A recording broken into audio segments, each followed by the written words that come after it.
अस्सलाम वालेकुम स्टूडेंट्स, उम्मीद है कि आप सब खैरियत से होंगे। आज की वीडियो के अंदर हम लोगों ने बात करनी है सेकंड ईयर के एक बहुत ही इंपॉर्टेंट टॉपिक रिप्रोडक्टिव सिस्टम के बारे में। ये टॉपिक एमडी कैट के लिहाज से, नम्स और बाकी तमाम कॉम्पिटिटिव एग्जाम के लिहाज से बहुत ज़्यादा इंपॉर्टेंट है। तो आइए चलते हैं वीडियो की तरफ। क्वेश्चन नंबर 1 है Sertoli's cells are under control of. आप देख सकते हैं कि ये हमारे पास टेस्टिस हैं जिसके दो तरह के सेल्स हैं, एक सर्टोलाइज सेल्स हैं और एक लीडिंग सेल्स हैं। ये किस किस के कंट्रोल में है? तो सबसे पहले हमारे पास क्या है कि हाइपोथैलेमस है जिससे GnRH रिलीज होता है जो कि एंटीरियर पाइट्यूटरी पे एक्ट करता है।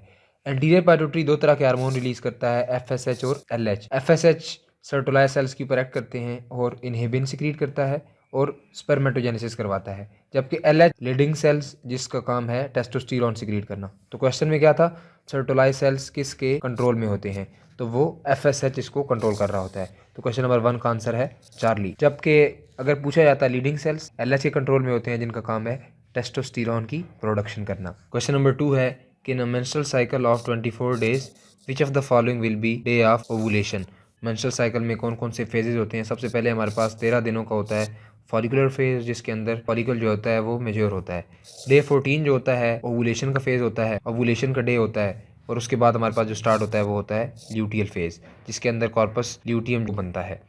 तो स्टूडेंट आप देख सकते हैं कि 14th डे वो डे है जिसके अंदर ओवुलेशन हो रही है। हमारे पास टोटल जितने दिनों की साइकिल है, जिस तरह इधर 24th डे की साइकिल है, 24 में से हम लोगों ने 14 को माइनस कर देना है, क्योंकि नॉर्मली हमारे पास क्या होता है 14th डे को ओवुलेशन होती है। तो इसमें से माइनस करेंगे तो हमारे पास क्या आ जाएगा, 10 आ जाएगा। तो इसका मतलब ये है कि अगर 24 दिनों की साइकिल होगी तो 10th डे क्या होगा, ओवुलेशन का साइकिल होगा। नॉर्मली क्या होता है 28 दिनों की साइकिल है तो 28 में से 14 माइनस करेंगे, क्या आएगा, 14 आएगा। तो 14th डे जो होता है वो ओवुलेशन का डे होता है। तो इस तरह से क्वेश्चन नंबर 2 का आंसर है बीटा। क्वेश्चन नंबर 3 है कि the figure given below depicts a female reproductive system of human which one set 3 parts out of 1 to 6 have been correctly identified. Female reproductive system है, इसमें से कौन सा correctly match कर रहा है? तो स्टूडेंट सबसे पहले अगर आप नंबर 1 को देखते हैं तो यहाँ पे आपको 1 नजर आ रहा है कि 1 एंडोमेट्रियम है, जो सबसे अंदर वाली लेयर है एंडोमेट्रियम है, जहाँ पे जाके फीटस ने इम्प्लांट करना होता है। नंबर 2 पे जो आपको नजर आ रही है दिस वन मायोमेट्रियम है, this one is known as myometrium. जबकि अगर हम बात करते हैं नंबर 3 की तो these are known as fallopian tubes. Number 3 पे फेलोपियन ट्यूब है। और इसी तरह जो 5वें नंबर पे दिस वन है, this is known as cervix. तो ये हमारे पास क्या है, सर्वेक्स है। तो अगर हम बात करते हैं ऑप्शन 1 की तो सबसे पहले नंबर 1 को पेरीमेट्रियम किया हुआ है, इसका मतलब है ये ऑप्शन गलत है, क्योंकि नंबर 1 क्या है हमारे पास, एंडोमेट्रियम है। बी पार्ट में देखते हैं कि नंबर 2 एंडोमेट्रियम है, तो नंबर 2 ऑप्शन भी क्या होगा, गलत होगा।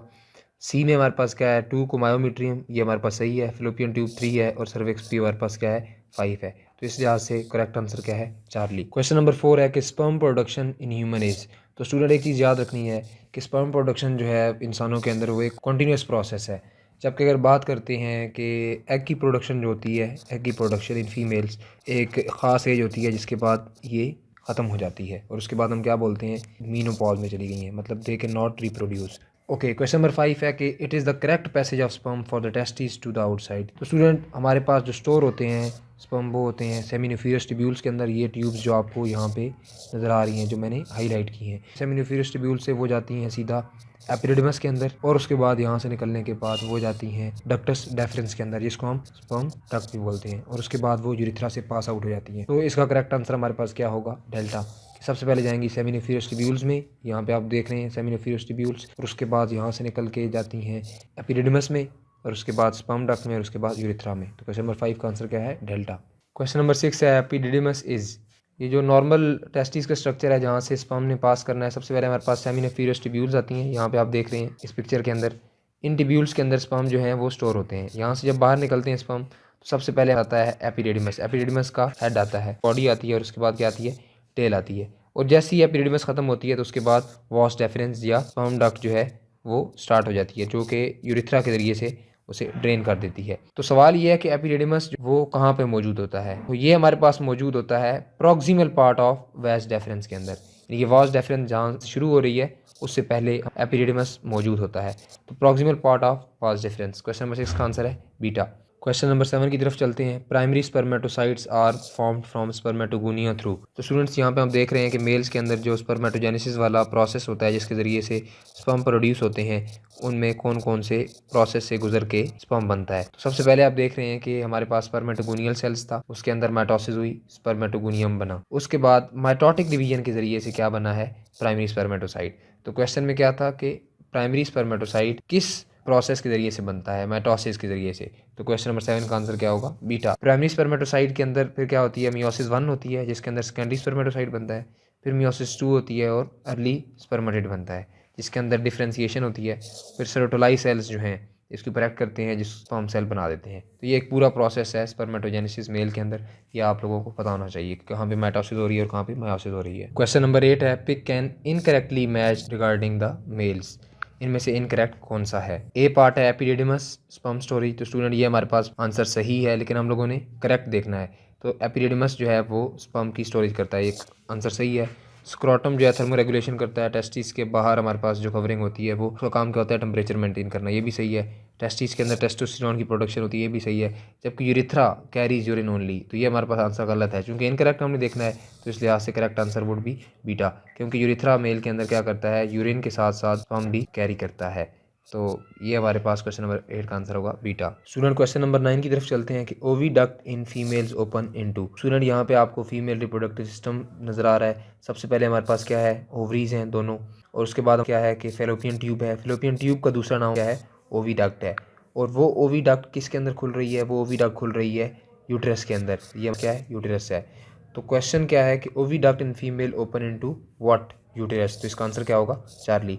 ओविडक्ट यूट्रस में खुलती है और उसके बाद हमारे पास क्या आता है, सर्विक्स है और बाहर वजाइना है। तो क्वेश्चन नंबर 9 का आंसर क्या है, चार्ली। क्वेश्चन नंबर 10 की बात करते हैं। The oocyte release during ovulation is in which phase. Student यहाँ पे आप देख सकते हैं कि नॉर्मल oogenesis यानी फीमेल के अंदर जो एग की फॉर्मेशन का प्रोसेस होता है वो क्या है। तो यहाँ पे आपको लाइन से पहले पहले जो फेजेस नज़र आ रहे हैं ये है बिफोर बर्थ, और बाद में जो आपको नज़र आ रहे हैं ये हमारे पास क्या है, this is after birth. Before birth हमारे पास क्या होता है, oogoonium सेल होता है जिसके अंदर माइटोसिस होती है जिससे प्राइमरी oocyte बनता है।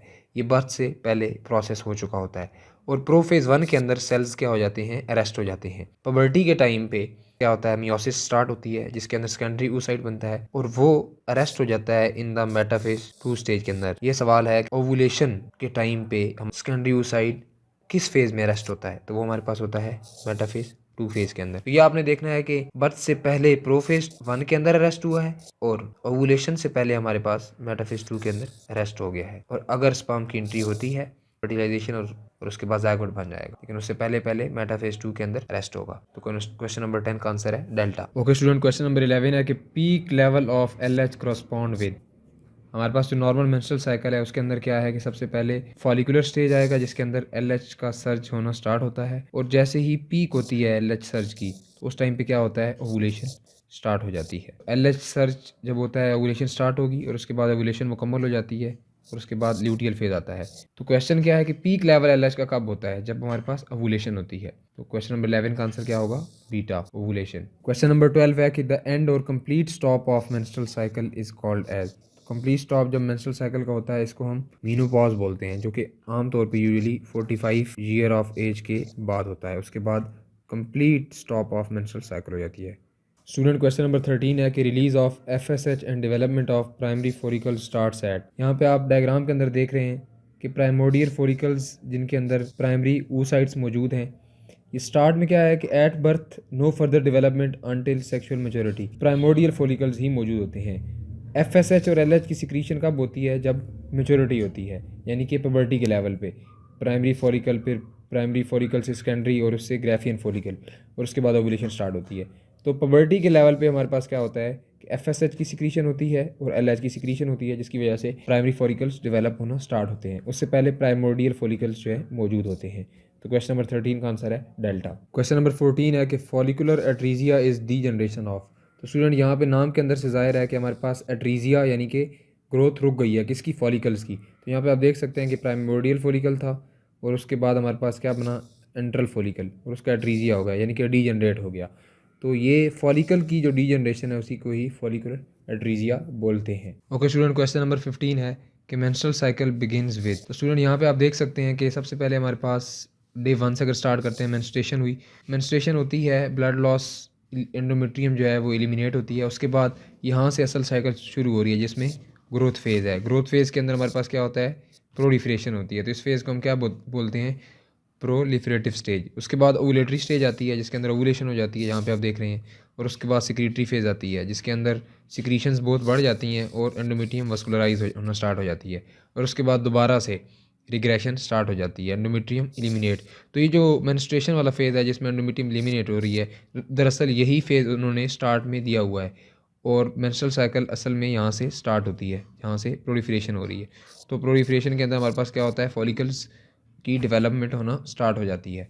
तो क्वेश्चन नंबर 15 का आंसर क्या है, अल्फ़ा। स्टूडेंट्स, आज की इस वीडियो में हम लोगों ने रिप्रोडक्टिव सिस्टम के हाई यील्ड एमसीक्यूज डिस्कस की हैं। उम्मीद है कि आपको तमाम के तमाम एमसीक्यू की मुकम्मल तौर पे समझ आ गई होगी। अगर आपको ये वीडियो अच्छी लगी तो इस वीडियो को लाइक करें, अपने दोस्तों के साथ ज़्यादा से ज़्यादा शेयर करें। और अगर आपके जहन में कोई भी सवाल है तो आप हमसे कमेंट सेक्शन में पूछ सकते हैं। अगर आप चाहते हैं हम इसके अलावा किसी भी और टॉपिक पर वीडियो बनाएं तो आप हमें कमेंट सेक्शन में ज़रूर आगाह करें।